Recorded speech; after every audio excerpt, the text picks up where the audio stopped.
and I'm doing a product test of the Cuisinart Airfryer toaster oven. The reason why I bought this was I was thinking about getting the power air fryer oven due to it was like $169, but I saw this at my job and it was like $129.99 originally from $200, and plus I bought the warranty, the 4-year warranty protection for $69.99, so it rounded up the same amount of $200. And the product looks pretty good when I took it out the box, even though the box was kind of flimsy.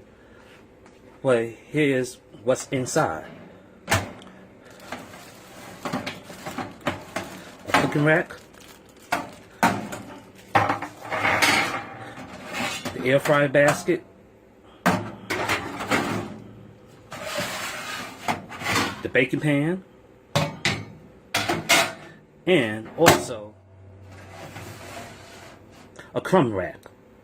When I seen the other people test this, nobody ever mentioned the crumb rack.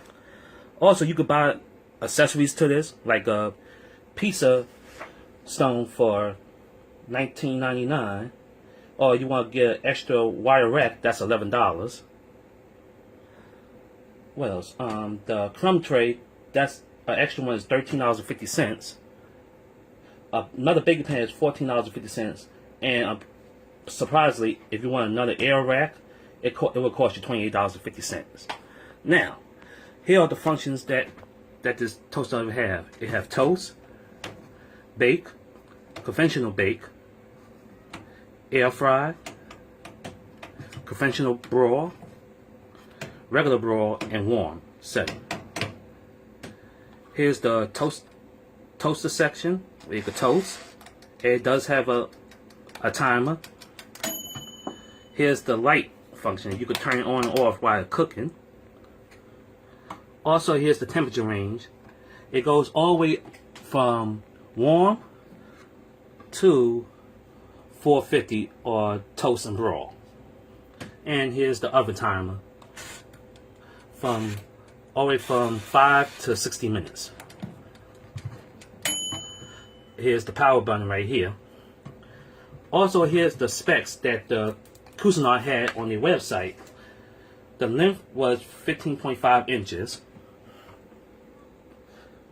The width of the product was 16 inches and the height was 14 inches.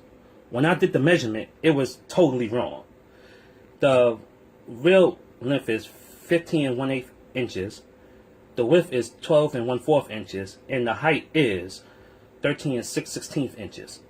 And it says weight 21 pounds on the website. It weighs around 20 pounds even. And also the plug that's in the back is a 2-prong plug. Let me get it. A 2-prong plug right here. And the length of the 2-prong plug is around 31 inches. And also the inside of it right here. Also, I will advise you to wipe it out because it does have a new oven smell to it. And here's the spaces for you put on position 1 or position 2. And the inside specs for this, while I did the measurements for the inside, the length is 12 1/2 inches, the height is 7 1/4 inches, and the width is around the same 12 1/4. The next, I will do 2 more videos on this. The